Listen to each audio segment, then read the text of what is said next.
La belle baguette magique a été gravement endommagée. Rayée sur toute sa surface, beaucoup de pièces cassées, il a l'air d'avoir connu beaucoup d'actions. Le prêtre de la lumière, le guérisseur Yan Yongqing, est un jeune qui a des ailes. Il est à genoux, tremblant, couvert d'égratignures et d'écorchures. Il ne comprend pas pourquoi ni pourquoi, comment une telle trahison est possible. Comment un ange croyant pourrait-il se tenir aux côtés d'un démon? Un roi démon est assis sur un trône et une belle jeune fille vêtue d'une robe claire se tient à ses côtés. Il s'agit d'une déesse de la lumière nommée Caitlyn. Dans cette guerre, le choix du démon, selon lui, était le bon. Le démon transmet sa pensée au prêtre. Si seulement elle n'avait pas déserté avant la bataille, le côté lumineux aurait pu l'emporter. Le démon avait remarqué que Yan Yunqing était la seule guérisseuse encore en vie après tout ce qui s'était passé. Que peut-il faire? D'un geste de la main et d'un balayage de 2 doigts, le démon soulève le prêtre de lumière dans les airs. La baguette tombe vers le bas tandis que le garçon s'élève au-dessus du sol. Le démon sourit, regardant dans le cercle formé par ses propres doigts. Les doigts du démon se referment et le prêtre pousse un cri de douleur. Système de seigneur démon reçu? Que se passe-t-il? N'a-t-il pas été écrasé par une force démoniaque? Un panneau aux couleurs vives indiquait que la téléportation vers l'hôtel des démons était en cours. Yan Yongqing, le nouveau seigneur des démons. La colère est utilisée pour appliquer certaines compétences, et de grandes quantités de colère peuvent être obtenues en extrayant les âmes des ennemis tués. Soudain, la situation a changé. Le garçon était très surpris par tout ce qui se passait. Il ouvrit les yeux et vit un certain autel devant lui. 10 cercueils l'entourent. La raison pour laquelle il se tenait là n'est pas claire. Il est devenu le nouveau seigneur des démons. La compétence invocation de démons a été obtenue. Il peut désormais invoquer et rappeler les âmes de nombreuses créatures tuées en un instant. Les démons peuvent être stockés dans l'espace réservé aux démons. La compétence asservissement démoniaque a été obtenue. N'est-ce pas ridicule? Yunqing a suivi la lumière et combattu les démons pendant tant d'années, et maintenant il est lui-même transformé en seigneur démoniaque. Est-ce que cela s'est produit pour qu'il puisse les rembourser avec la même pièce? Une lueur est apparue autour d'un des cercueils, elle a jailli de l'intérieur vers le type. Ironiquement, un ange conspirant avec un démon tomberait entre les mains de ce dernier. Il a accepté le pouvoir. Un panneau aux couleurs vives demande au gars de se tenir au centre de l'autel et de se préparer à retourner dans le monde. L'homme s'est dirigé vers le système et une lueur bleue est apparue sous ses pieds. L'énergie l'a conduit de l'autel à l'un des cercueils. Ce cercueil a commencé à émettre d'énormes flux de lumière qui ont conduit directement au corps du jeune homme. Il semble que le cercueil soit un véhicule pour le transfert d'un nouveau pouvoir et que toute l'énergie soit maintenant transférée à l'ancien prêtre de la lumière. Avec un flux lumineux, cette énergie a chargé l'homme de nouvelles capacités. La lueur a pris une couleur dorée et s'est dirigée vers le haut. Préparez-vous, ange de lumière. L'ancien prêtre ne manquera pas de vous régler votre compte. Yan Yongqing était déterminé. Un cimetière, une tombe avec le nom de Yan Yongqing. Un jeune homme se tient près d'une plaque en bois portant une gravure. Le jeune homme s'appelle Su Dingfeng. Le gars regarda la tombe et se demanda comment son ami pouvait le laisser seul. Dingfeng était un guerrier aventurier de second niveau. Une voix familière provenant de l'arrière de l'homme a dit avec un sourire narquois qu'il aurait pu tout aussi bien poser une plaque de pierre. Le jeune homme recula soudain de peur. Cette voix, ce n'était pas possible. Le gars a souri en disant qu'il était le seul à être venu tâter le poisson et que son ami avait déjà posé la pierre tombale. Dingfeng a été pris au dépourvu. Sous l'effet de la surprise, il a même recraché de sa bouche la sucette qu'il avait déjà depuis un certain temps. Le jeune homme demande si c'est vraiment son ami Yunqing. Le gars lui-même ne comprend sincèrement pas sa réaction et clarifie ce qu'est le gimmick. À sa question, le jeune homme se met à pleurer, réalisant que son ami se trouve en fait devant lui, bien vivant. Un long moment s'est écoulé et tout le monde pensait que Yunxin n'était plus en vie. Depuis 5 ans, un ami s'occupait de sa tombe. Où a-t-il disparu? Pourquoi n'a-t-il pas dit un mot à ses frères? Cela fait-il vraiment 5 ans? Comment cela est-il possible? Il faisait très calme. Le ciel était d'un beau bleu, avec beaucoup de nuages. Au milieu de la verdure se dresse un monument. Yan Yongqing a demandé quand la statue de l'ange avait été installée ici. Le jeune homme répondit que c'était après que les anges eurent vaincu les démons dans une bataille décisive. Des anges qui vainquent des démons? Comment cela est-il possible? Dans les souvenirs du garçon, c'était très différent. Si Yunqing n'avait pas dit la vérité, Dingfeng aurait cru au mensonge de l'ange comme tout le monde. Le jeune homme a déclaré qu'il était plus important de célébrer le retour de son ami maintenant. Un nouveau restaurant avait ouvert ses portes dans la rue piétonne, et il y invita Yunxin en lui disant qu'il l'inviterait. Le héros répond qu'il doit rentrer chez lui pour se changer, puis qu'il peut aller directement au donjon. Dingfeng a dit qu'il conduirait son ami, mais qu'il devait d'abord prendre de l'argent. Certaines choses ont changé au cours de ces 5 années. Le jeune homme dit à son ami que maintenant, il faut payer pour entrer dans les donjons. L'entrée d'un donjon de niveau 1 coûte 10 000 $, plus une commission de 80%. Le type a crié qu'il s'agissait d'une escroquerie. L'homme aux lunettes le regarde avec une totale indifférence. Quelle fraude! Un tel prix avait déjà été maintenu pendant 5 ans. Il lui a conseillé de réfléchir à ses propres perspectives d'avenir et de gagner de l'argent. Tandis que Ding Feng ramène l'homme, Yun Qing le menace violemment. Le jeune homme répond qu'ils sont moins nombreux et qu'un homme bien ne se déshonorerait pas devant tout le monde. Il y a de nombreuses années, des donjons sont apparus dans ce monde. Les monstres qui s'y trouvent peuvent s'échapper et attaquer le monde des humains à tout moment. Il y avait beaucoup de monstres. C'est pourquoi un grand nombre d'aventuriers se sont précipités dans le donjon pour combattre les monstres afin de protéger tous les habitants. Presque tous les aventuriers d'élite ont été anéantis lors de la bataille décisive. Yun Qing est la seule à avoir survécu. Autrefois, on ne pouvait entrer dans le donjon que de son propre chef, mais aujourd'hui, presque tous les donjons sont fermés et ils prélèvent une commission de 80%. Il a ajouté que ces monstres étaient pires que les monstres des donjons car ils profitaient effrontément des aventuriers. Depuis que les anges de la lumière ont remporté la victoire sur les démons, les guildes, grandes et petites, ont cessé de considérer les donjons comme une menace.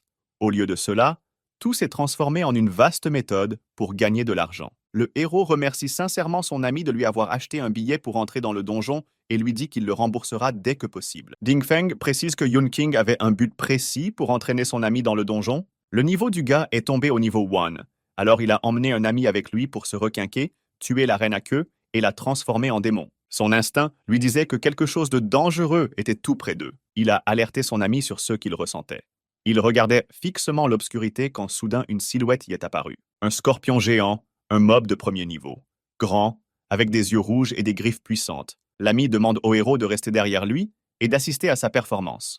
Il utilisa le sort d'espace magique de premier niveau et sortit une épée du portail. Dès qu'il eut l'épée, Ding Feng, de toutes ses forces, courut à toute vitesse à la rencontre du scorpion pour le tuer. Le scorpion n'hésita pas et balança rapidement sa griffe vers le jeune homme. Ding Feng décide d'utiliser son bouclier et dévie l'attaque du scorpion. Se protégeant avec son bouclier, il donne un coup d'épée et fait une grande marque sur le corps du monstre. Le jeune homme et son épée s'envolent de l'autre côté du scorpion. Bien que Ding Feng soit un tank, son niveau est supérieur à celui des monstres présents ici. Il n'a aucun problème à combattre CS monstres. Monstre détruit, 5 points d'expérience gagnés. Monstre détruit, 2 points d'expérience gagnés. Il continue à tuer facilement des mobs et à gagner de l'expérience. Yun Qing crie à son ami d'acquérir un peu plus d'expérience et de battre en retraite. Le jeune homme signale que tout se déroule comme prévu. Il ne restait plus que quelques miettes des mobs. L'expérience s'écoulait à grande vitesse, tout comme le butin. Pochette pour scorpions venimeux, coquilles dures, etc. Yun Qing a dit qu'il était déjà passé au niveau 2. La compétence Invocation de démons a été améliorée. La compétence Frisson de l'âme a été obtenue. Elle frappe l'âme de l'ennemi d'une peur terrible, le privant de la capacité de se déplacer. Le garçon dit qu'il est temps pour lui de faire ses preuves. Le jeune homme lui demande s'il va enfin les transformer en démons. Il note avec une grande curiosité que c'est la première fois qu'il voit quelqu'un parmi les aventuriers posséder une telle compétence. Yun Qing utilise une technique qui lui permet de conjurer les démons pour qu'ils lui obéissent. L'atmosphère de magie noire est palpable tout autour. La terre a tremblé. Elle est devenue très chaude. La température a augmenté rapidement. Des fissures sont apparues et de ces fissures est sortie une chaleur intense. Une mer de lave s'est formée en contrebas. Des démons ont été invoqués. Le jeune homme est très surpris par ce spectacle. Il n'est pas fréquent qu'un aventurier ait le pouvoir de commander aux démons. 2 guerriers démons scorpions de niveau 1 apparurent à la place des restes des mobs. Yun Qing se dit que les démons avaient une forme humaine et qu'il semblait qu'ils contenaient les caractéristiques d'un démon et qu'ils devaient être plus forts sous cette forme. Tandis que le jeune homme s'émerveillait des compétences de l'ancien prêtre, Yun Qing ordonna aux démons invoqués d'aller de l'avant et de tuer tous les monstres sur leur chemin jusqu'à ce qu'ils atteignent l'arène à queue. Les démons, entendant l'ordre de leur maître, ont immédiatement obéi, faisant preuve d'une obéissance et d'une performance étonnante. Ils agissaient à une vitesse incroyable, comme s'il s'agissait d'un mécanisme unique et bien huilé, désireux d'accomplir la tâche le plus rapidement possible. Les démons invoqués sont plus forts que les mobs de leur niveau. Il acquiert sans cesse de nouvelles expériences. L'ami demande à Yun Xin s'il peut les laisser ici pour nettoyer le donjon pendant qu'il reste là à ne rien faire. Ding Feng sourit largement, constatant que son idée était tout à fait ingénieuse. Le maître des démons a dit qu'il y avait pensé lorsqu'il avait obtenu le système, mais comme l'entrée dans les donjons était désormais payante, de telles visites ne seraient que des pertes. Il a également laissé entendre qu'il comprenait la situation et qu'ils en parleraient lorsqu'ils auraient réglé le problème de la reine à queue. Sur le chemin du retour, ils aperçoivent la tête d'un des démons invoqués sur le sol. Ding Feng s'interrogea sur la réalité de ce qui se passait, car les démons de Yun King étaient doués pour découper les foules comme des légumes. La tête du démon était encore capable de parler, et il dit qu'ils ont tous les deux achevé tous les mobs, mais qu'après avoir troublé la reine à queue, il était impossible de la vaincre. L'animateur dit que depuis le début, il n'avait aucun espoir qu'ils puissent vaincre la reine avec leur premier niveau. Soudain, il tombe sur quelque chose de grand, quelque chose qu'il n'avait jamais vu ici auparavant. C'était le patron, le démoniaque terrassier Lark. Il était entouré d'une carapace suffisamment épaisse pour résister aux coups de Ding Feng. Le jeune homme s'arme d'un bouclier et d'une épée et demande à son ami de rester derrière lui comme d'habitude. Le gars dit qu'il sera avant-garde cette fois-ci. Il a l'air faible et servira donc d'appât pendant que Ding Feng cherchera une occasion d'attaquer. Yun King assure à son ami qu'il ne sera pas blessé et affirme avec confiance qu'il vaincra le chef. Le garçon a demandé à son ami d'attaquer le chef pendant qu'il se concentrait sur lui. Au début, le jeune homme ne comprend pas le plan. Ils se séparèrent, tandis que Ding Feng, avec son bouclier et son épée, courait vers le côté gauche. Yun King courait rapidement vers le côté opposé. Il courut très vite, contourna le chef et continua à courir. L'appât a fonctionné, et le monstre est déjà en train d'avancer sa mâchoire vers lui. C'est exactement ce qu'il attendait, le moment de passer à l'action est arrivé. Il a utilisé une compétence qu'il attendait depuis longtemps. Soul Shiver. Les mâchoires du monstre s'ouvrent pour le dévorer. Mais c'est ce qui était prévu. Yun King crie à Ding Feng d'attaquer le boss de l'autre côté. Le gars commence à suivre le plan. De toutes ses forces, à toute vitesse, le jeune homme s'élance vers le monstre. Avec son épée tranchante, il poignarde le monstre par derrière. C'était le seul endroit le plus proche de lui qui n'était pas protégé par la carapace. L'effet d'ébranlement de l'âme avait pris fin, mais le coup avait déjà été porté et le monstre avait subi de sérieux dommages. Le boss tombe avec une grande gravité, brisant le sol en rochers qui volent autour de lui. Il a frappé le sol avec une telle force que tout s'est écroulé, y compris le monstre lui-même. Un grand trou menait quelque part dans l'inconnu, on ne savait pas à quelle profondeur il était, mais le monstre s'y trouvait. Yun King plaisante en disant que cette opération devrait s'appeler un astérisque couteau dans le cul astérisque, puisque c'est le derrière que Ding Feng a frappé. Le jeune homme dit qu'il n'y a plus rien à faire, car le corps du patron est entouré d'une armure de tous les côtés, à l'exception du dos et du ventre. Yun Xin déclare avec beaucoup d'assurance qu'il a un plan. Il commence à expliquer son idée à son ami. Il y a de fortes chances que le boss l'attaque encore pendant un moment. Il essaiera donc de retarder le monstre. Comme le monstre se méfie du frisson de l'âme, il est fort probable qu'il apparaisse dans le dos de l'homme. Yun Qing demanda à son ami de se placer devant le chef et de rester à distance de frappe avec son épée. Dès que le monstre sortirait, le jeune homme devrait frapper. Yun King lui demande de ne pas s'inquiéter pour lui, car il esquivera. L'ami remarque que tout est conforme à ce que l'on attend d'un vétéran, puisqu'il a une grande expérience du combat. Le maître des démons dit avoir appris toutes sortes de choses d'un groupe d'anciens camarades. Il conclut un accord. Yun King sent le patron approcher et fait signe à Ding Feng. Le monstre attaqua directement à partir du trou, arrachant des morceaux de terre avec ses griffes et faisant exploser des rochers autour de lui. Le jeune homme avec la balle a obéi et a couru vers l'avant, agissant selon le plan qu'il avait prévu. D'un geste vif, il planta son épée en plein dans le ventre du monstre. Le monstre ne s'attendait pas à cette évolution et recula brusquement de douleur. Le patron grogne furieusement contre les gars et se prépare à riposter.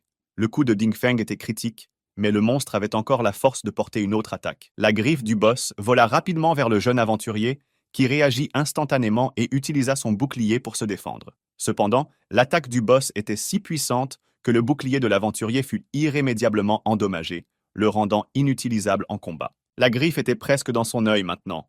Elle était très proche et dangereuse. Heureusement, il a réussi à passer le danger. Yun King dit qu'il ne peut retenir le monstre que peu de temps et que Ding Feng doit donc l'achever maintenant. Le jeune homme brandit son épée, longeant les tissus mous du monstre, faisant une énorme entaille. Son épée a rempli sa fonction. Morgue Digger a été détruit. 200 points d'expérience ont été gagnés. Explosif, l'Arca Shell reçu, l'Arca Jaw reçu, l'Arca Coutine reçu. Les deux hommes sont déjà au 2e niveau. Yun King rattrape son ami. Les deux hommes regardent l'inventaire et les nouveaux objets qui sont tombés du patron. Coquille explosive d'Alouette. Contre-attaque. Les dégâts bloqués sont accumulés dans une sphère verte. Une fois que les dégâts ont été accumulés jusqu'à la limite, ils peuvent être retirés pour neutraliser l'attaque suivante. Mâchoire d'Alouette. Réflexe. Lorsqu'il inflige des dégâts à un ennemi, il stimule les nerfs de l'utilisateur pour qu'il porte instantanément un coup supplémentaire. Le jeune homme remarque que la chute et les compétences de ce boss sont bien meilleures que dans les autres donjons de premier niveau qu'il a visités. Il demande à son compagnon expérimenté si c'est la raison pour laquelle il a voulu aller dans ce donjon particulier. Bien que les donjons soient différents, certains éléments du même type se ressemblent. Yun Qing avait rencontré un boss du même type dans un donjon de haut niveau, Il pensait donc qu'il pouvait y en avoir de semblables dans les donjons de bas niveau. Yun King a proposé à Ding Feng de choisir entre les gouttes qu'il prendrait et celles qu'il garderait. Le jeune homme dit qu'il prendrait le bouclier parce qu'il préférait se battre avec une épée et un bouclier. Yun King décide alors de garder la dague. Le jeune homme se demanda si Yun King était un prêtre et s'il utilisait souvent une dague. Le garçon répondit qu'il avait appris quelques techniques de l'assassin du groupe passé dans le passé. À l'origine, il voulait se battre en tant qu'aventurier de mêlée, mais il a décidé de devenir soigneur pour le bien de l'équipe. Compte tenu des matériaux provenant des mobs, la récolte de leur vente n'a pas été mauvaise, le gars pourra immédiatement rembourser son ami. Mais en fait, le prix des matériaux a changé au fil des ans, la guilde du Scorpion Rouge. Les gars sont venus ici pour vendre les matériaux qu'ils avaient obtenus. En face d'eux se trouvait un aventurier de second niveau, l'administrateur du donjon Zhu. Junsin s'écrie avec stupéfaction qu'ils accaparent tout. À en juger par les prix, ils achètent des matériaux à bas prix. Après une commission de 80%, l'achat d'un billet pour 10 cents, ils doivent payer plus. L'homme a répondu qu'il proposait de toute façon le prix d'achat le plus bas et qu'il devrait remercier sa guilde pour cela. Aussi bavard soit-il, les points d'expérience gagnés grâce aux monstres tués comptent également. Yun King s'est mis en colère et a tapé du poing sur la table. Le jeune homme fait reculer son ami, lui demandant de se calmer, car ils ne peuvent pas se permettre d'offenser cette guilde. Elle a trop de pouvoir. Mais Yun King était déjà furieux. Ses yeux brillaient de colère et de rage. Il en voulait ajouter. En regardant cet homme étrange, le gars pouvait certainement voir l'aura sombre qui l'entourait. Un démon pourrait-il être impliqué? L'homme aux lunettes lui demande impoliment de ne pas le regarder. Un groupe de bandits qui étaient des aventuriers de niveau 1 s'était déjà approché d'eux, avec l'intention de les escorter jusqu'à la porte. Les amis s'en allaient déjà, les bandits leur disant dans leur sillage de partir rapidement. Zhu Te demande un moment d'attention et se tourne vers l'homme.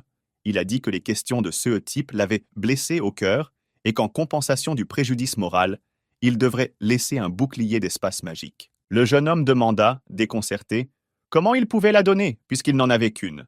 Il a été battu à grand-peine. Ce à quoi le maître des démons se contenta de répondre qu'il le rendrait maintenant, qu'il le récupérerait quoi qu'il lui en coûte. Nuit.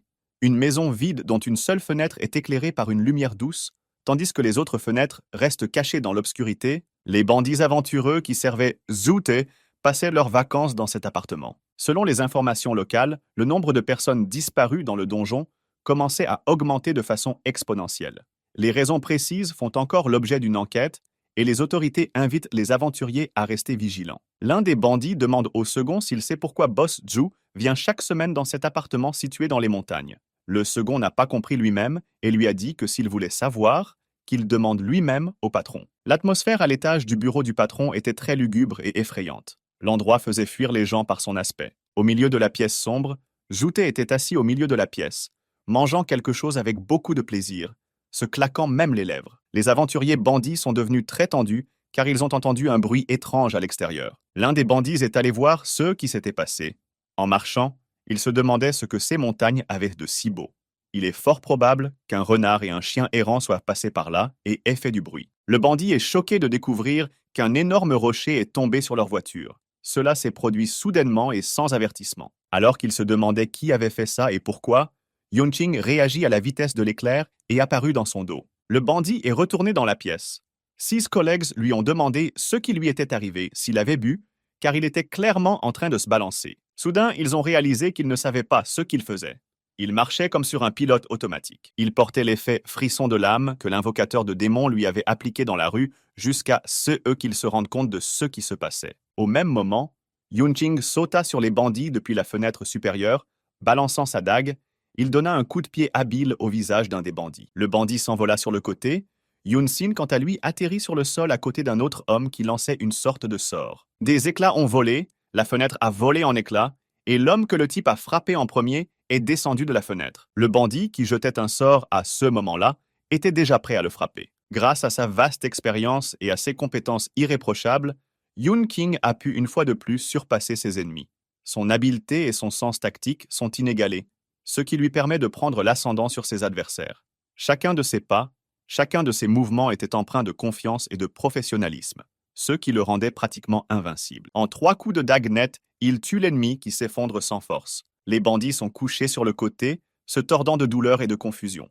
Leurs corps sont couverts de blessures et d'échymoses, leurs visages sont un mélange de peur et de surprise. Aucun d'entre eux ne pouvait comprendre comment cela avait pu se produire. car il s'était toujours cru invincible. Yunqing se prépara à utiliser ses compétences spéciales de maître démon. Il serra ses doigts pour former un anneau, puis utilisa à nouveau l'agitation de l'âme pour que le bandit s'occupe de lui et des autres. Alors que tous les autres sont effrayés et allongés sur le sol, le bandit enchanté par la compétence commence à agir. Il s'assure que tout se passe comme prévu et, gardant son calme, se dirige vers le bureau du patron.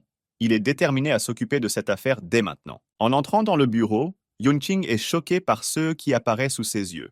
Un corps gisait sur le bureau, froid et manifestement plus très frais. Sur une autre table, il y avait des crânes, beaucoup de crânes. Il est effrayant d'imaginer combien de personnes ont disparu dans ce bureau. Au milieu de tout cela, il y avait une autre table beaucoup plus grande. Une table était dressée, mais seul Joute y était assis, mangeant activement quelque chose. Le type avait dit que l'homme aux lunettes rôdait dans le coin pour manger les gens, et il avait raison. Le méchant lui dit avec assurance que la prochaine personne à être mangée sera Yunqing lui-même. Le méchant lui dit également que le deuxième niveau porte malheur, et qu'il a des ennuis. Yunqing lui répond que ce sont ses mots, et qu'il va récupérer tout ce que Joute lui a pris. L'homme est en état d'alerte, débordant de détermination et de rage face à l'homme à lunettes. Assis en lotus et lançant des boules de feu, l'homme dit qu'il ne se rend même pas compte qu'il est face à la mort et qu'il va être pris à point. Ce faisant, il remarque également que le gars aura encore le temps de le regretter en le digérant dans son estomac. Il dirige son sort vers l'avant, en plein sur le gars. Le seigneur des démons, quant à lui, s'élance et court vers l'avant. Tournant sur lui-même dans les airs, il saute et vole droit vers l'homme. On dirait qu'il ne s'attendait pas du tout à cela. La prise de conscience que ce type n'était pas un faible a crispé Joute. Yunqing fait des mouvements vifs et rapides avec sa dague, tuant le méchant. L'homme se souvient que le type s'est inscrit dans le donjon en tant que soigneur de niveau 1, mais d'où lui vient cette flexibilité? La compétence réflexe a été utilisée. Lorsqu'il inflige des dégâts à un ennemi, les nerfs de l'utilisateur sont stimulés pour qu'il porte instantanément un coup supplémentaire. C'est ce qui s'est passé, la poêle s'est déclenchée, et Joute a reçu un coup critique. L'homme aux lunettes réalise enfin la situation dans laquelle il se trouve. 16 lunettes se fissurent en deux et tombent sur le sol. Yunqing dit que les sorts basés sur le feu sont sujets à la volatilité, c'est ce qu'il a utilisé. Il poursuit donc en disant que cet homme serait bien plus précieux s'il était son serviteur. Joute s'indigna et dit au gars de ne pas se montrer arrogant, quand soudain une main rouge géante apparut et transperça l'homme. Le maître des démons comprit immédiatement à qui il avait affaire. Le sol se fissura et quelque chose de grand en émergea. Il fixa le garçon de ses yeux luisants. Il s'agissait d'un démon d'élite de niveau 2 appelé Ponty l'incinérateur. Il était en effet d'une taille imposante. Le démon a dit qu'il pensait que l'hôte avait rencontré un adversaire de taille, et, quelle déception, il n'y a ici qu'un aventurier de second niveau. Par inadvertance, en sortant du transporteur, le démon a mal calculé sa force et l'a accidentellement brûlé. Il s'agit d'un problème grave, car il faut désormais trouver un nouvel hôte. Cela prenait non seulement du temps, mais posait également certaines difficultés. Yunqing utilise une compétence qu'il n'avait jamais utilisée auparavant, la compétence Asservissement des démons. Il lance un sort pendant que le démon est distrait. Dès qu'il dirige le sort sur le démon, celui-ci s'éloigne immédiatement. Ponty ne savait pas ce que Yunqing avait l'intention de faire, mais il était sûr qu'il ne pourrait pas utiliser la compétence avec un lancer aussi long. Il agit très rapidement et tourne autour de lui à la vitesse de l'éclair, formant des motifs à partir de ses mouvements. Il sourit en disant que le gars ne pourra pas le suivre. C'est le moment où Ponty peut l'attaquer. Il utilise un sort de feu et frappe le sol de toutes ses forces. Sous l'impact, Yunqing vola de côté, projeté en arrière par la force explosive. Un énorme trou brûlé a été laissé dans le sol qui a traversé 2 étages. Les personnes restées au premier étage ne sont plus locataires. Un espace étroit, des sorts de feu et de feu en plus, ce n'est pas favorable pour Yunqing de rester à cet endroit.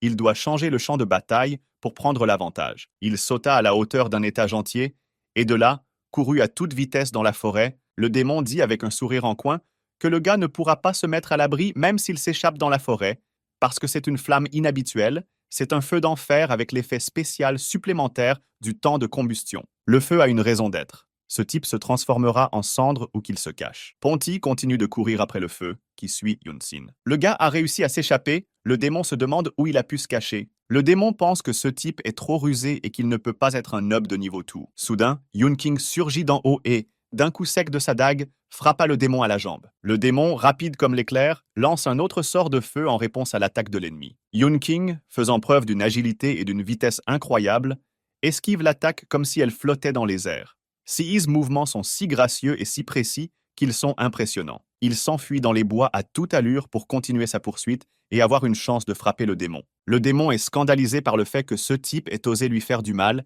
et promet de l'écorcher. Ils se retrouvent au même niveau l'un en face de l'autre. Le démon jette un nouveau sort et dit à l'homme qu'il est pris au piège. Les flammes se dirigent rapidement vers lui, mais il parvient à s'échapper à nouveau. Seuls les arbres environnants ont été touchés. Toute la forêt environnante était déjà en proie aux flammes. Yunqing se trouve dans une impasse. Tout l'endroit était recouvert de rochers comme s'il s'agissait d'un mur. Embuscade. On dirait qu'il vient juste de se rendre compte de la situation dans laquelle il se trouve. Le démon se moque du fait que le gars a fini par s'enliser lui-même. Il dit en ricanant qu'il va maintenant voir où il se cache. Il utilise un autre sort appelé le canon brûleur de temps. Une immense colonne de feu, tel un élément vivant, balaie les arbres et les rochers, ne laissant derrière elle que des cendres et des restes calcinés. Tout ce qui se trouve sur son chemin est réduit à néant, consumé par les flammes dévorantes. La terre tremble sous sa pression, et l'air est empli d'une odeur de cendres et de fumée. À la place du sort utilisé, il ne restait qu'un trou brûlé, rien de plus. Le démon a déclaré que l'hôte était diabétique et qu'il devait donc s'injecter de l'insuline tous les jours en raison de l'hypoglycémie. Si nous devons trouver un nouvel animateur, ce ne sera pas un gros. Quelle est la bonne raison de changer d'opérateur? Soudain, quelque chose surgit du sol et tout l'endroit tremble. Une grande griffe apparaît juste en dessous du démon. Cette griffe mord le bras du démon, qui regarde autour de lui, confus, mais ne réalise toujours pas ce qui se passe. Les griffes acérées s'enfoncent avec force dans le démon, lui infligeant d'importants dégâts. Le démon pensait que l'homme aurait dû être détruit par son attaque. Cependant, il termina ses préparatifs avant même que le démon ne lance son attaque suprême. Confiant dans sa victoire, Pontius se laisse aller à la détente et John Sinus envoie alors son serviteur pour le capturer. Le démon demanda comment Yunqing allait le vaincre, mais une chaîne de contrôle était déjà apparue autour de son cou. Le maître des démons sort furieusement en utilisant le frisson de l'âme et conseille au démon de cesser de résister. Le démon, en proie à la peur et à la stupeur sous l'influence du tremblement de l'âme, cesse de résister. Guy ordonne à l'arc de laisser partir Pontius. Yunsin ordonne au démon d'apporter ici tous les objets de valeur que l'hôte a pris pour lui. Le démon accepte docilement. Parmi les objets se trouvait le bouclier que Ding Feng avait donné au donjon. Par cupidité, le gros avait échangé tout son argent contre des lingots d'or et du matériel. Le reste de l'argent se trouve dans le trésor de la guilde. Yunqing était satisfaite. Selon une estimation approximative, ces lingots d'or rapportent 10 millions, ce qui représente un revenu incroyable pour avoir monopolisé les donjons. Le type enfonce ses mains dans ses poches au moment même où une alerte apparaît, indiquant que la cible est sur le point de se libérer de son esclavage. Le démon s'est levé, l'asservissement n'est plus en vigueur et l'effet de frisson de l'âme a été supprimé. Pontius se prépara à lancer un nouveau sort en criant des vœux de malheur à Yunsin. Il pointa sa main sur Yunsin, mais celui-ci esquiva à nouveau, car il s'était préparé à cette issue également. Le type a traversé le démon à la vitesse de l'éclair, lui assénant un coup violent. Il a gagné 300 points d'expérience et est passé au niveau 3. Yan Yunqing, niveau 3, la compétence privilège du Seigneur a été obtenue. Privilège du Seigneur, passif, peu importe où et comment vos démons subordonnés obtiennent des points d'expérience, vous obtenez une quantité égale d'expérience. En outre, vous pouvez utiliser pleinement la plupart des compétences de vos propres serviteurs. Maintenant, Yunsin était encore plus fort. Il dit au démon de le rejoindre. Nous avons utilisé le deuxième espace démon sur 3. Le niveau du serviteur invoqué était le même que celui de Yan Yunqing. Il n'aurait donc pas à changer de niveau à partir de 0. Ponti demande quels sont les ordres du maître. Le gars dit que les donjons de bas niveau sont monopolisés par des guildes avec de la racaille et qu'il est donc crucial de trouver un donjon qui n'est sous le contrôle de personne. Si c'est un démon, il doit savoir où se trouvent les autres monstres. Le maître lui ordonne de l'emmener dans leur cachot. Une journée ensoleillée est un plaisir pour les yeux grâce à ses couleurs vives et à sa chaleur. Un coursier se précipite pour livrer un colis. Ding Feng ouvre la porte. Le coursier dit qu'il a apporté la livraison. Le jeune homme demande quel type de livraison, après tout, il n'a rien commandé, mais le coursier lui assure que la tentative est bien arrivée à l'adresse. Après avoir fermé la porte, Ding Feng retourne à la table où se trouve le paquet. Il a hâte de voir ce qu'il y a à l'intérieur. C'était quelque chose de grand et de lourd. Le garçon pensait déjà qu'on lui avait envoyé des briques pour se moquer de lui. Le même bouclier que les garçons avaient fait tomber de l'arc était de nouveau dans les mains de son propriétaire qui l'avait mérité, comme Yunsin l'avait promis. Le bouclier était accompagné d'une note dans laquelle Yunsin demandait à son ami de ne pas gaspiller les lingots par charité et d'en garder quelques-uns pour lui, pour l'avenir. De plus, si le jeune homme voulait à nouveau s'amuser dans le donjon, il devrait rappeler Yunsin. Le garçon se demanda avec enthousiasme comment l'ancien prêtre avait réussi à récupérer le bouclier. Après tout, il l'avait ramené de la guilde des voyous. Pour la première fois de sa vie, Guy tient dans ses mains un lingot d'or d'une telle taille. Il s'exclame qu'il est riche. Le coursier se tient à l'extérieur, près de la porte, et écoute ce qui se passe à l'intérieur. Vérifier que tout va bien. Il annonce ensuite à l'hôte que le paquet a été livré, qu'il s'agit du serviteur démoniaque de Ponty. Yunqing poussa un soupir de soulagement. Il était très heureux que les choses se soient améliorées. Assis sur l'arca et se dirigeant quelque part, il demande à Pontius s'il est sûr de lui avoir donné la bonne adresse. Pontius répond qu'il en est sûr. S'agit-il vraiment d'un temple de lumière? Pour quelle raison le démon a-t-il recommandé cet endroit? Pontius répond que les forces des anges de lumière soutiennent plusieurs temples grands et petits. Leur destruction diminuerait la puissance du côté lumineux. Yunsin dit qu'il a compris. Il a demandé à l'arc de rester caché après son entrée, ajoutant qu'il ne manquerait pas de l'appeler en CAS de besoin. Ruine. Tout ce qui se trouvait ici autrefois a été détruit de manière irrémédiable. 6 vestiges de bâtiments et de structures, autrefois majestueux et pleins de vie, sont aujourd'hui des amas de pierres et de gravats. Zhu Tong, aventurier de 3e niveau de la guilde du Scorpion Rouge et responsable de la trésorerie, est à la recherche de son frère. Un homme en costume noir se tient à côté de lui et lui dit qu'ils n'ont pas retrouvé son frère, qu'il a littéralement disparu. Il poursuivit en disant qu'il s'agissait d'un type de magie de feu avec un effet spécial basé sur le temps et qu'il n'avait jamais vu une telle chose auparavant. Il n'y avait pas d'aventurier de bas niveau avec une telle magie dans le fichier. L'homme répond alors que tous les aventuriers qui sont entrés dans le donjon doivent être retrouvés et interrogés. Quelles que soient les méthodes utilisées, le plus important est de savoir où se trouvent ces 10 millions. La mort est la mort, mais l'argent est primordial. Si l'ange admet que quelqu'un lui a volé cette somme, il cessera de favoriser la guilde. Le chevalier de la lumière déchue, dont la force correspond au 3e niveau, apparaît devant nous. Son corps est protégé par une armure métallique et il tient une épée et un bouclier, prêt à se battre à tout moment. Il tomba raide mort sur le sol tandis que Yunqing perdait 3 points d'expérience. Yunqing insiste sur le fait qu'il a été associé à la lumière, qu'il acceptera donc leur reddition et qu'il ne tuera personne. Mais ils ne l'ont pas écouté, balançant la hache vers le gars comme prévu. Yunsin a donc réagi instantanément et a fait ce qu'on lui demandait. Le premier chevalier a eu la tête arrachée, le second chevalier a également commencé à brandir son arme. Yunqing esquiva rapidement et utilisa ses compétences pour frapper les chevaliers, puis le chevalier cria quelque chose d'inavouable pour lui-même. Soudain, comme surgit de nulle part, une armée entière de chevaliers apparut, se précipitant sur le garçon à grand renfort de cris et de grondements d'armure. Ils étaient si nombreux que le sol tremblait sous leurs pieds et que l'air était rempli de l'écho de leurs cris de guerre. Les chevaliers sont armés jusqu'aux dents. Épées, lances, boucliers, tous scintillent au soleil, donnant l'impression d'une puissance et d'une détermination imparables. Il voulait utiliser Soul Shiver, frisson de l'âme, mais il s'est rappelé qu'il n'avait pas assez de colère. Les chevaliers s'approchaient inexorablement, boucliers levés devant eux, une armée telle un mur de fer indestructible, prêt à engloutir quiconque oserait se mettre en travers de leur chemin. Yunqing sauta de toutes ses forces et fit un saut périlleux dans les airs. Il prit la dague, la balançant sur les chevaliers avec son pied, encaissant coup sur coup. Un geste habile, et certains chevaliers n'ont plus de tête. L'un des chevaliers de la foule se demande pourquoi ils ne peuvent pas l'arrêter s'il n'est qu'un seul. Il ne comprend pas comment cela est possible, mais ils ne savent pas à quoi ils ont affaire.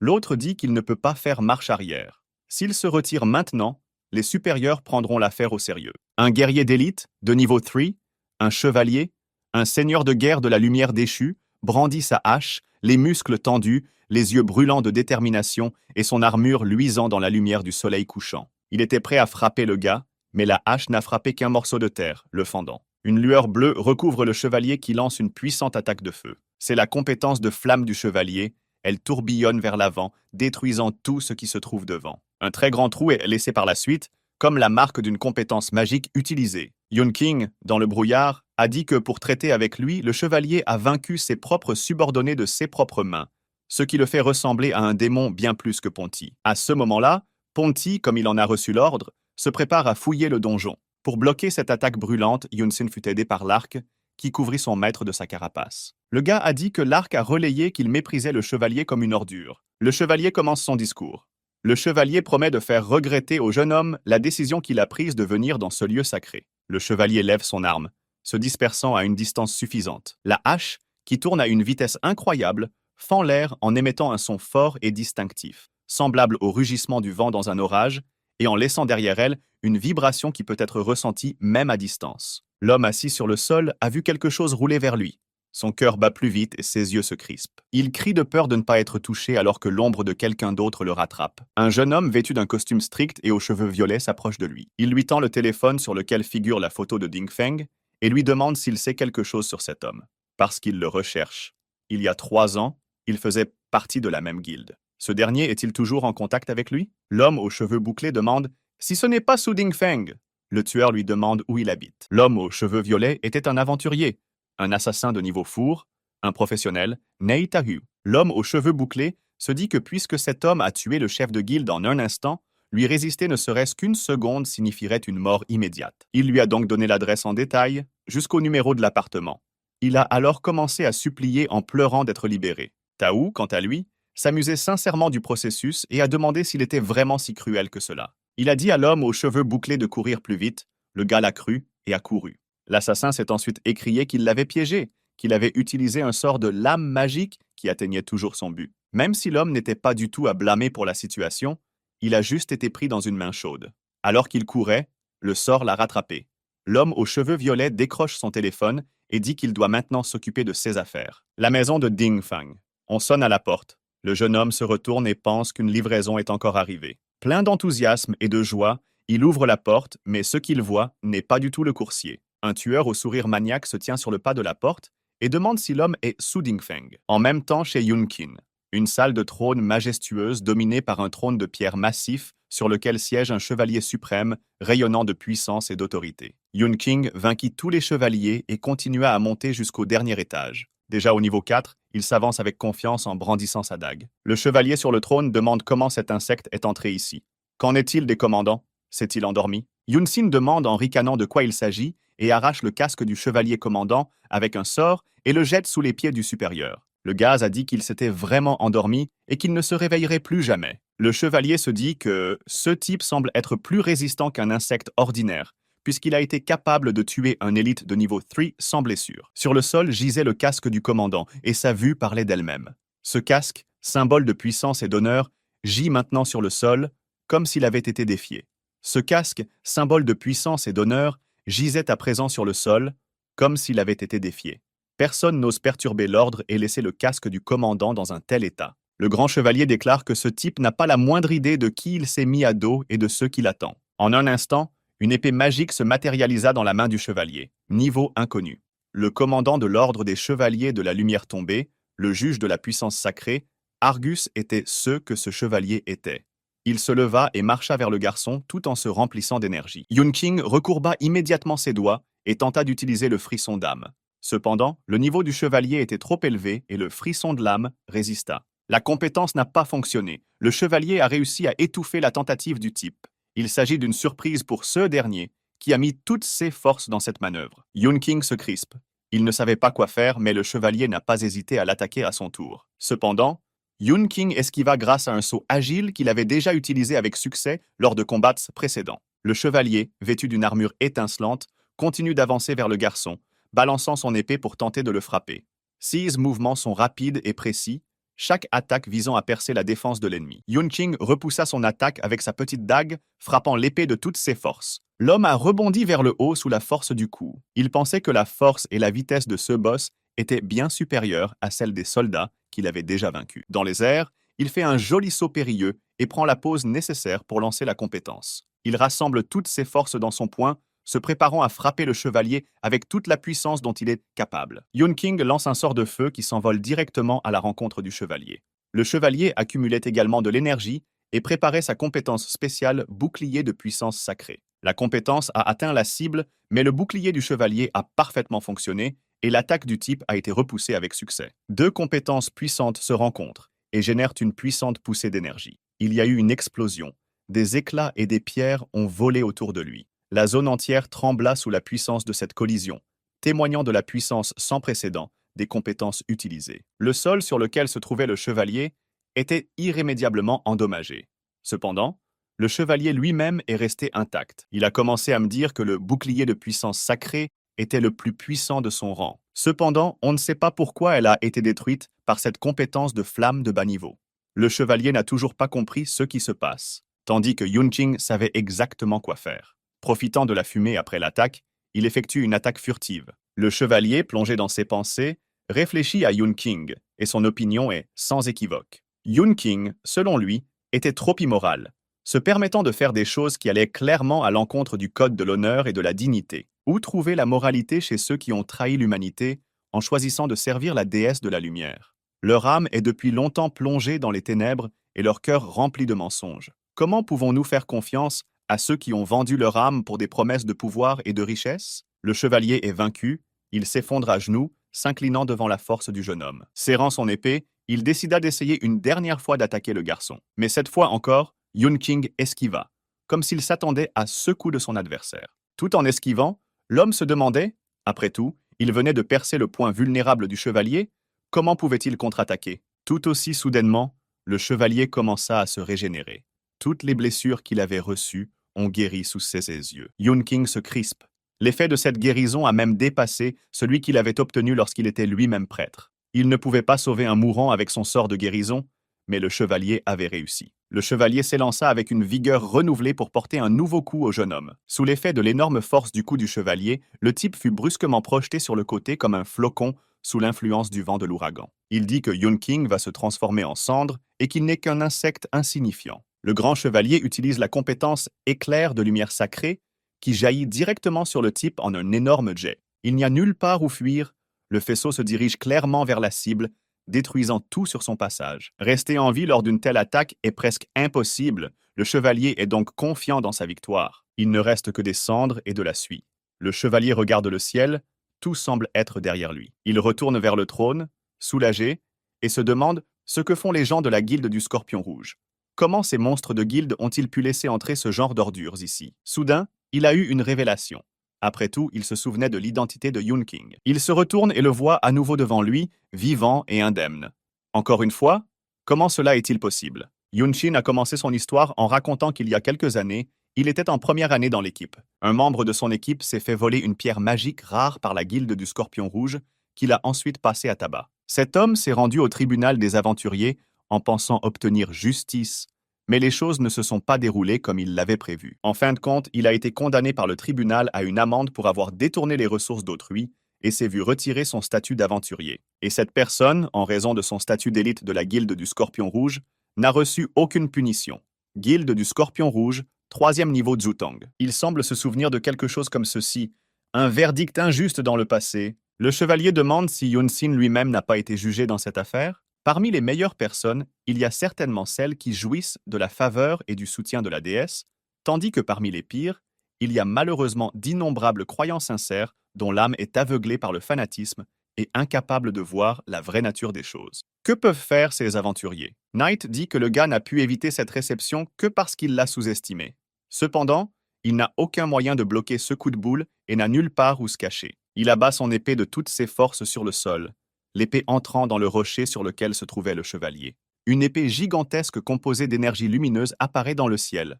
Le chevalier utilise la compétence « Jugement de la puissance sacrée ». Dès que le chevalier rendra un verdict de culpabilité, l'homme devra dire adieu à sa vie. Yun King s'éloigne du chevalier d'un bond fulgurant, tandis que l'épée accumule de l'énergie. Une épée remplie d'énergie lumineuse jaillit dans la trajectoire de l'endroit où se tient le type. La lame brillante, tel un rayon de soleil, fend l'air et se dirige droit sur la cible. Yun King peut sentir une puissante force magique le retenir. Il sera très difficile de l'esquiver. On dirait qu'il va devoir utiliser la même technique. Il jette un nouveau sort. Bouclier brûlant le temps, il consomme 100 points de mana, absorbe la plupart des dégâts et brûle la ligne temporelle des compétences de l'adversaire. Knight pense que c'est ainsi qu'il a survécu à son épidémie sacrée, mais la chance a tourné. L'épée est au point. Il semble que ce soit la fin, il n'y a tout simplement aucun moyen d'éviter une telle attaque. La situation semble totalement désespérée et le chevalier se prépare à célébrer sa victoire. Il ne reste littéralement que quelques centimètres entre la pointe de l'épée et la main de Yan Yun King. Le chevalier dit que même s'il a pu créer un bouclier aussi solide, le type qui est au 3e niveau est clairement plus fort que les débutants ordinaires. Malheureusement, un obstacle insurmontable sous la forme d'un chevalier suprême s'est mis en travers de son chemin. Yun King, centré, en pleine concentration, jette son sort. Soudain, des fissures commencèrent à se creuser le long de l'épée, et, en un instant, elle commença à s'effriter comme des cendres. Des éclats de l'épée tombèrent, l'épée se brisant à grande vitesse comme si ses liens énergétiques était finalement rompu par une force inconnue. Le chevalier dit qu'il a libéré une énorme quantité de mana et que sa puissance est maintenant à son apogée. Le chevalier est pratiquement renversé par le puissant courant d'air, mais il parvient tout de même à résister. Yunqing était capable d'utiliser son sort même lorsque la situation semblait désespérée. Le chevalier est perplexe. Il se demande comment il a pu survivre. Qu'est-ce qu'il y a? Son coup ne l'a-t-il même pas touché? Cependant, le gars répond qu'il a pu créer un bouclier qui a le même effet que la compétence de Ponty en utilisant la flamme du temps brûlant. Tant que le niveau de l'ennemi ne supprime pas Yunqing de manière significative, l'effet spécial de brûlure affecte les compétences d'attaque de l'ennemi. Point de mana, 105 sur 363. Yunqing a déclaré en toute confiance que c'était son tour. Il utilise le privilège du Seigneur de la Destruction de l'âme. Il accumule en une seule fois tout le mana qu'il lui reste pour cette attaque. Le type fait un rapide mouvement circulaire avec sa main, faisant tourbillonner un flux d'énergie qui vole droit sur le chevalier. Un puissant éclair de lumière faillit aveugler le chevalier, qui se couvrit les yeux de ses mains et recula de quelques pas. Des étincelles brillantes dansent devant ses yeux, et l'écho de l'explosion aveuglante résonne à ses oreilles. La compétence en magie noire de Yunqing, qu'il a obtenue en devenant invocateur de démons, a touché juste. Une puissance terrifiante à laquelle on ne pouvait résister s'abattit sur le chevalier. Il sentait son corps s'affaiblir et sa volonté s'évanouir sous l'assaut de la puissance du maître des démons. Toutes ses compétences et ses capacités étaient inutiles face à cette puissance surnaturelle. Le puissant flux du sort démolit tout sur son passage, balayant de plus en plus loin. Comme après l'attaque du chevalier, tout était brûlé à l'endroit où le sort avait été utilisé, même les rochers. Mais cette fois, les dégâts étaient bien plus importants. Il ne restait plus qu'un morceau de terre brûlée sur lequel le chevalier lui-même se tenait, essayant de comprendre ce qui se passait. Son armure était très abîmée. Il se dit un peu surpris, car ce type s'est battu à l'égal d'un chevalier, et il est bien plus intéressant que les aventuriers qu'il a piétinés comme des bestioles. Malheureusement pour lui, le chevalier guérit ses égratignures en quelques secondes. Il se prépare à utiliser la guérison en ramassant l'épée sacrée. Soudain, quelque chose a mal tourné? La guérison ne fonctionnait plus, les blessures ne se régénéraient plus. Au lieu de guérir, le chevalier commença à être consumé par une lourde énergie noire. Il lui demande quel est l'effet de cette attaque, un effet qu'il n'a jamais vu auparavant. La situation s'aggravait. La guérison s'était transformée en malédiction, qui aurait pu prédire une telle issue. Le chevalier qui combattait le maître des démons fut frappé par son puissant sort. La puissance de la magie était telle que le chevalier ne put y résister. Le sort s'abattit sur lui comme un éclair, transperçant son corps et le privant de ses dernières forces. Le chevalier tomba au sol, son armure se fissura et son épée tomba de sa main affaiblie. Yunqing dit que c'est la deuxième fois que le chevalier s'agenouille devant lui et demande en ricanant pourquoi les genoux du majestueux chevalier sont si faibles. Le chevalier qui se tient devant Yunqing a une peur bleue. Son corps tremble et sa voix est coupée par l'excitation. Il se tourne vers Yunqing, le suppliant de l'épargner. Le chevalier promet d'obéir à tout ordre pour sauver sa vie. Il est prêt à devenir l'esclave de Yunqing si cela lui permet d'échapper à la mort. Ses yeux sont remplis de désespoir. Le garçon continua en disant qu'il n'avait pas encore fini son histoire. Et le chevalier demanda avec surprise ce que le maître des démons n'avait pas encore raconté. Son coéquipier a perdu son emploi et a dû chercher un revenu ailleurs. Il a passé des entretiens et a été rejeté partout. En raison de la crise économique et de la peur de la famille Zhu, aucune entreprise n'a voulu le prendre. Les gens disaient que c'était un perdant qui avait eu maille à partir avec une famille puissante, qu'il ne pouvait même plus trouver de travail, que c'était de sa faute, qu'il fallait savoir à qui l'on avait affaire. Il avait déjà échoué une fois, il n'aurait pas dû aller au tribunal. La famille Zhu est impitoyable. Elle ne se laisse pas faire. Le garçon a pensé qu'il valait mieux mettre fin à cette souffrance tout de suite. Yunqing et Dingfeng voulaient lui apporter un peu d'argent pour lui permettre de traverser cette période difficile. Ils ont frappé à la porte pendant longtemps, mais personne n'a ouvert.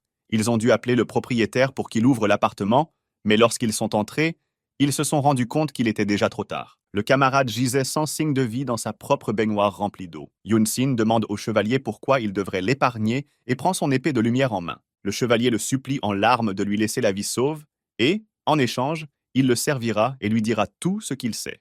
Le garçon accepte de sang-froid. Le chevalier semble s'être détendu et Yunqing a encore un peu de mana. Alors il lève son épée d'un mouvement sec, séparant la tête et le corps du grand chevalier. Il dit également que le chevalier le servira désormais après sa mort. 400 points d'expérience sont gagnés et le niveau passe à la 5e place. Yan Yongqing, niveau 5, a obtenu la compétence Retour maître et serviteur. Dépense 25 points de mana.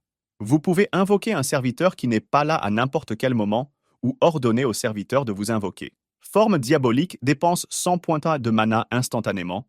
puis 5 points par seconde, jusqu'à ce que vous manquiez de mana ou que vous annuliez la compétence.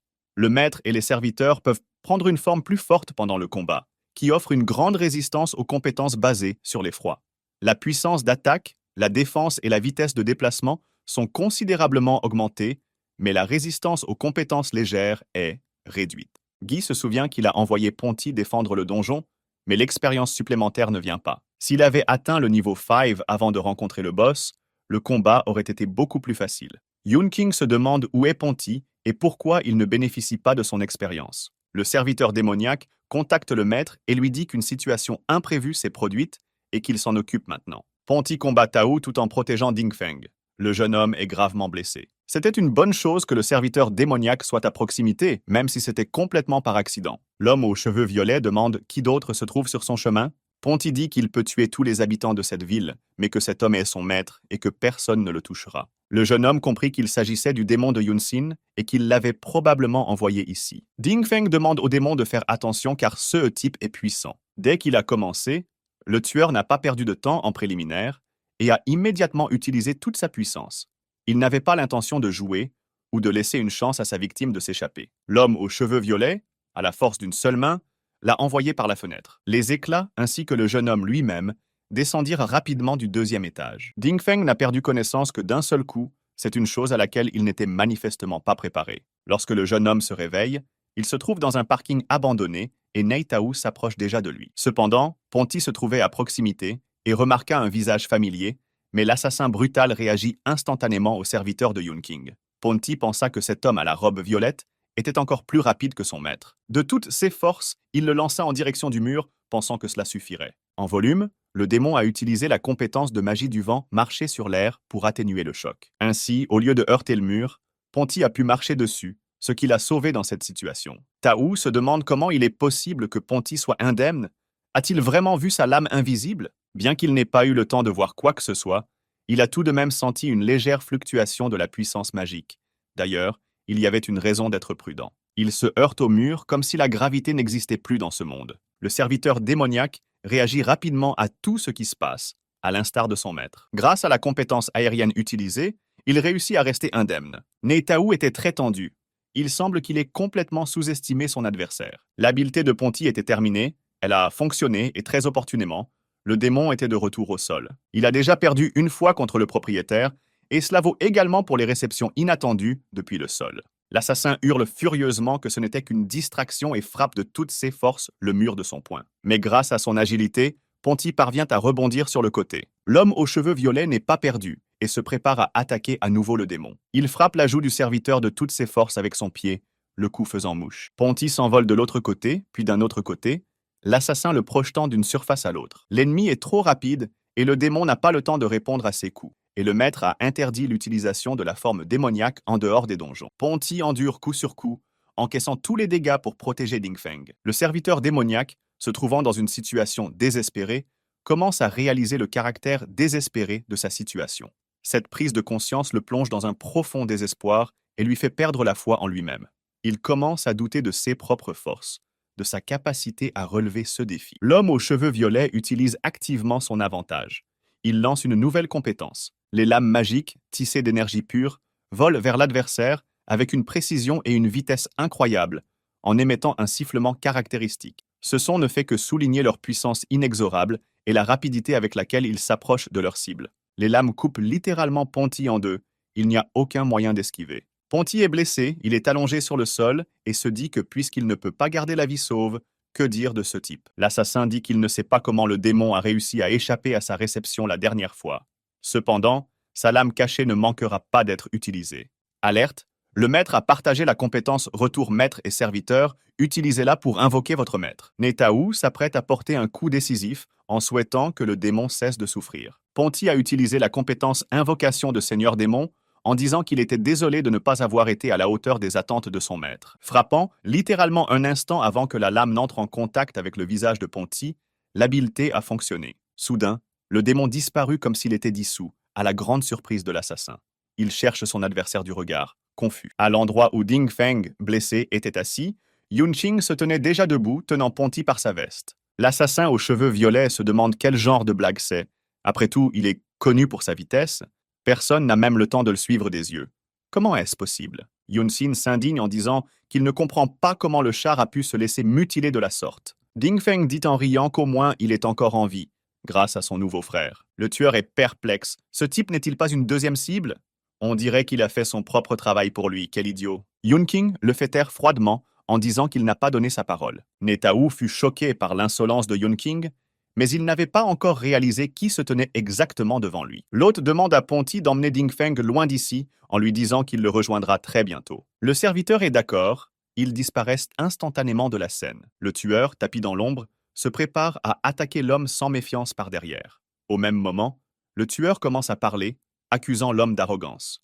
Il pense que ce dernier est trop sûr de lui et ne voit pas le danger qui l'entoure. Mais Yun-Sin l'interrompt, lui rappelant qu'on ne lui a pas donné la parole, continuant à marcher dans sa direction avec une indifférence totale. Soudain, l'homme se retourne et frappe de toutes ses forces le tueur effronté au visage. Tao vole en arrière sous l'impact, s'écrasant contre le mur avec un énorme bruit sourd, laissant un grand trou à cet endroit. L'estime de soi et la confiance en soi de l'homme aux cheveux violets ont sombré sous le socle. Il se relève après les lourds dégâts qu'il vient de subir. Le tueur dit qu'il connaît de vue tous les aventuriers les plus puissants, mais il n'a jamais vu ce type. Il demande « Qui est ce type ?» Comment est-il possible qu'un simple aventurier soit plus fort qu'un tel professionnel? Même si son niveau a été mal indiqué lors de l'inscription au donjon, il faut rester sur ses gardes, pensa l'assassin. Yun-Ching, absolument confiant dans ses compétences et son expérience du combat, continue d'avancer à l'approche de son adversaire aux cheveux violets. Yun-King est prêt à faire face à toute éventualité et a l'intention d'utiliser toutes les opportunités pour remporter ce combat. L'assassin sourit et dit que Yun-King vient de tomber dans un piège. Une lame cachée vola droit vers le type, cette attaque que Tao avait préparée à l'avance au Sias où les choses ne se passeraient pas comme il le souhaitait. Les lames s'écrasèrent sur Yun-King à grande vitesse, le faisant souffrir. Le garçon sentit une étrange énergie envelopper son corps, pénétrer chaque cellule de son être. C'était tellement puissant et perçant qu'il ne pouvait même pas bouger. L'énergie liait ses mouvements comme des chaînes d'acier, l'empêchant de résister. L'assassin se moque. Cela s'est déroulé comme il l'avait prévu. Le combat des aventuriers n'est pas seulement une compétition de force et d'agilité. Ici, ce ne sont pas seulement les données physiques qui sont importantes, mais aussi la capacité d'analyse de la situation. Il ne comprenait pas comment un Nunheim comme lui pouvait défier un combattant expérimenté comme lui. Soudain, Yun-King se mit à briller d'une énergie dorée et un bouclier se forma autour de son corps. Ce bouclier a complètement neutralisé l'attaque de Tao, ce à quoi il ne s'attendait pas du tout. L'éclat d'or. Est-ce vraiment un chevalier? Comment peut-il utiliser des sorts de lumière? Rempli de rage, Yun-King dit qu'en toute honnêteté, il s'attendait à un peu plus, appelant l'assassin un faible assassin de niveau 4, même la grand-mère du gars serait plus forte. Yun-King est clairement déçu et mécontent de ce résultat, montrant son mépris pour l'assassin et ses capacités. L'assassin, habitué à ce que ses méthodes fonctionnent toujours, est furieux. Il n'arrivait pas à croire que ses actions soigneusement planifiées n'avaient aucun effet sur cet aventurier. Chacun de ses pas, chacun de ses mouvements, chacun de ses projets échoue comme s'il se heurtait à une barrière invisible. L'assassin commençait à s'énerver de cette situation, ne comprenant pas pourquoi ses compétences et son expérience n'étaient pas plus une garantie de succès. Et ce dernier était déjà reparti dans l'autre sens, disant qu'il était même désolé de perdre son temps et qu'il demanderait à ses maîtres de leur dire de laisser ses camarades tranquilles, sinon ils deviendraient des cendres. Tao était furieux. Ses yeux brûlaient de feu et son visage se déformait sous l'effet de la colère. Tous les muscles de son corps étaient tendus, comme s'il se préparait à une ultime bataille désespérée. L'homme saisit une dernière chance pendant que son adversaire a le dos tourné, lance un nouveau sort et crie qu'il ne faut pas le sous-estimer. C'était la compétence lame ouverte, coupure multiple. Les lames coupent l'air, volant de plus en plus près du gars, tournant dans les airs. Mais face à cela, Yun-Ching se retourne et demande avec arrogance si un homme n'accorde pas autant d'importance à la vie. Le bouclier protège à nouveau son propriétaire. Tout ce qui l'entoure est réduit en miettes, mais le garçon reste indemne. Il a fait preuve de force, mais il n'a jamais réussi à percer la défense de Yun-Ching, comme le seigneur démon s'y attendait. En fin de compte, Yun-Ching était un adversaire trop fort pour lui, et même en utilisant toutes ses compétences et stratégies, il ne pouvait pas vaincre la puissance et l'habileté de Yun-King. Le parking où il se trouvait a été arraché du mur par une énorme explosion d'énergie. Cela s'est produit de manière soudaine et inattendue, provoquant la surprise de toutes les personnes présentes. Le mur se brisa en morceaux, soulevant un nuage de poussière. La tension règne sur le champ de bataille. Il semble que l'issue de la bataille ait déjà été décidée. Yun-King n'est pas du tout blessé, elle a esquivé toutes les attaques. Alors que l'homme aux cheveux violets se désolait de sa défaite, Le type se préparait déjà à retourner à ses affaires. Mais l'assassin se reprend et se dit que si ça n'a pas marché avec celui-ci, qu'est-ce qu'il a à dire à celui-là? Et sort une lame rouge de nulle part. Le maître des démons était prêt à tout. Il se retourna rapidement et se protégea à nouveau d'une lueur dorée, formant un bouclier. Cependant, la lame a tout de même réussi à percer un trou dans sa défense. L'homme aux cheveux violets poursuivit en disant que la dague écrasant les démons lui avait coûté ses économies et qu'elle était conçue pour percer la défense des mages. Yunqing est perplexe. Est-ce vraiment vrai? Est-ce la fin? Le bouclier n'a pas résisté à l'attaque. Pourtant, les compétences de Yunqing dépassaient de loin celles de Tao.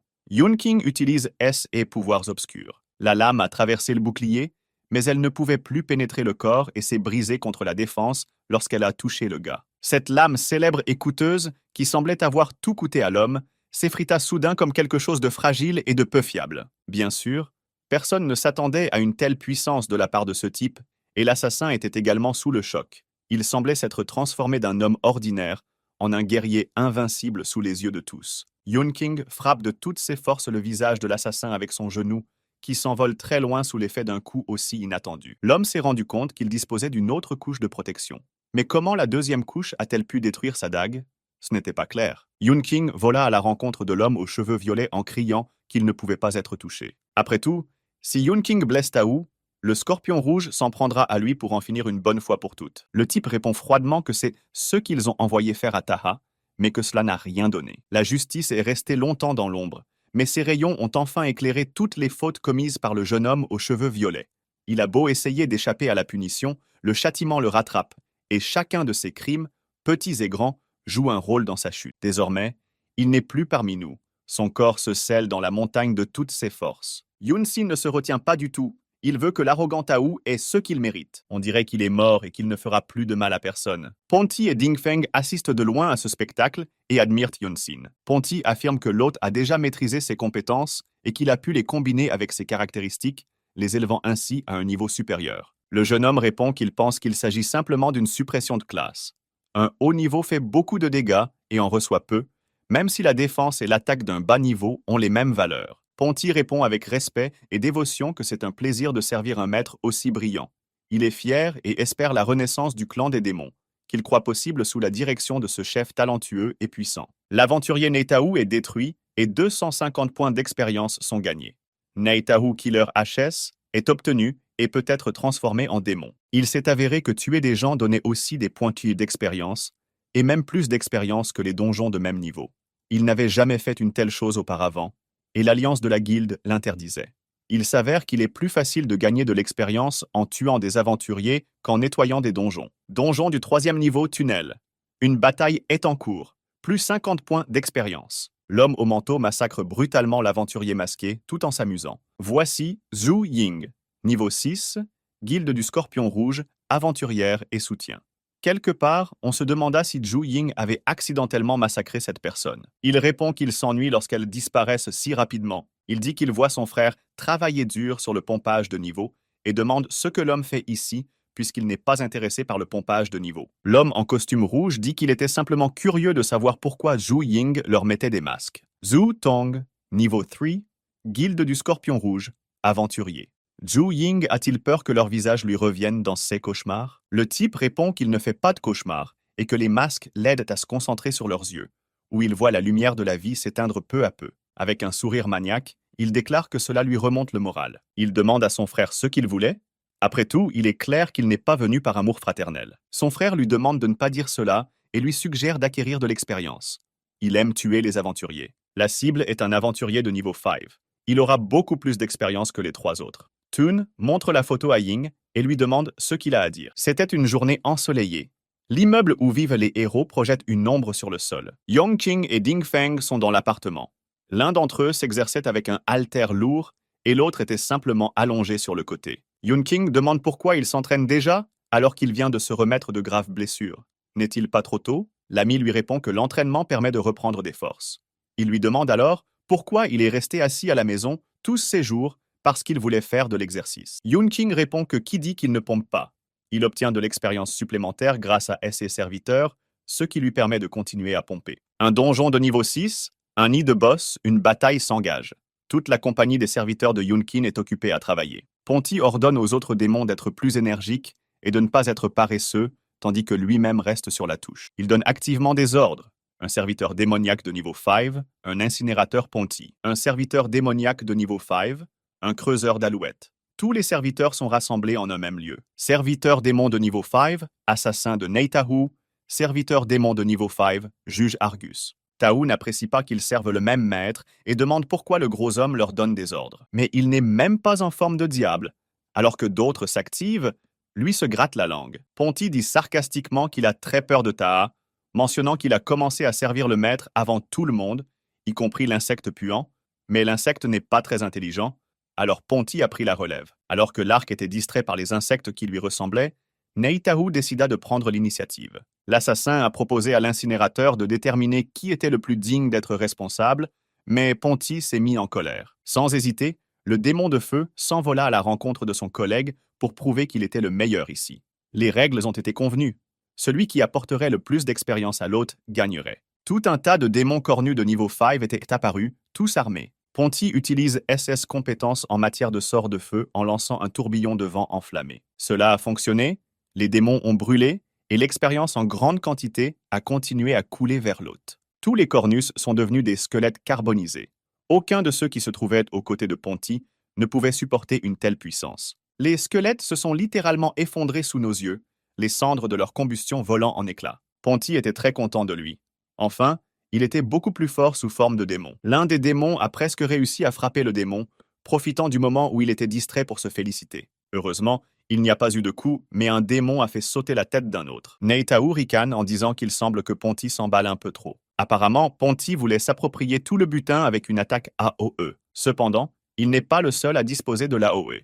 Neitahu utilise AOE pour frapper les démons. Les célèbres lames cachées de l'assassin font mouche, ce qui permet à Tahu d'acquérir encore plus d'expérience. Plus 15 points d'expérience, la nouvelle armée de démons court déjà à leur rencontre. Les démons continuent d'apparaître en grand nombre et d'attaquer les démons. Tahu utilise sa compétence suprême, lame cachée fendant le sol. La compétence fonctionne parfaitement, frappant tous les démons, les points d'expérience continuent de s'accumuler à grande vitesse. Tahu dit à Ponty que son attaque AOE n'est pas du tout inférieure à la sienne. Soudain, il remarque qu'au loin, Argus est lui aussi en train de faire quelque chose. Argus remercie à ses collègues pour leur aide et court pour battre tous les mobs aussi. Il prend part à leur bataille pour le droit d'être en charge. Tahu crie, paniqué, qu'Argus est sur le point de tout balayer sur son passage et Ponty applaudit, apparemment satisfait de ce qui se passe. Argus utilise sa compétence emblématique en levant un énorme sabre laser au-dessus de lui. Flash de lumière sacrée. La compétence frappe une foule de démons, les réduisant tous en cendres. Les points d'expérience continuent de s'accumuler pendant que Yunqing se promène tranquillement. La quantité d'expérience a soudainement augmenté. Il semble que ses serviteurs s'amusent dans le nid de démons. 2 personnes se tiennent à côté du portail du donjon. Elles attendent déjà Junkin. L'homme est attentif, mais ne réalise pas qui se tient à côté de son ami. À côté de Dinfeng se tient le guerrier nain de niveau 5, Dover. Le garçon se tourne vers son ami, se demandant ce que le nain fait ici, car ils aiment tellement l'argent qu'ils sont prêts à trahir leurs camarades pour un morceau de minerai. Le nain, entendant cela, tape tristement son marteau sur le sol. Il dit que les gens parlent souvent d'eux à cause de leur cupidité, mais qu'ils oublient à quel point les nains sont loyaux envers leurs amis. Ils ne trahiraient jamais un camarade sans raison. Yunsin pousse un soupir de soulagement et dit qu'il croit le nain. Le jeune homme lui assure que Dover est une vieille connaissance et qu'il est digne de confiance. Cependant, il n'y en a que 3, il en faut 2 de plus. À moins d'un sous-dénombrement, ils ne pourront pas entrer dans le donjon. Le jeune homme demande à son ami de lever la tête, il lève les yeux et regarde de plus près. À l'étage, il y a un archer géant de niveau 5, une jolie fille nommée Erin. Le nain remarque que la jeune fille est très grande, car il est lui-même de petite taille. La jeune fille est alors très embarrassée et se cache derrière le rocher d'où elle venait de sortir pour voir ce qui se passait. Ding Feng explique qu'il a oublié de mentionner qu'elle est très timide malgré sa taille. Cependant, il restait encore une personne pour pouvoir entrer dans le donjon. Des excuses pour le retard sont entendues de la part de l'équipe. Yunqing regarde avec intérêt qui arrive. L'homme au manteau demande à nouveau à être excusé pour son retard. Cette personne était Zhu Ying. Il a expliqué qu'il n'apparaissait généralement pas en public et qu'il essayait de cacher son niveau.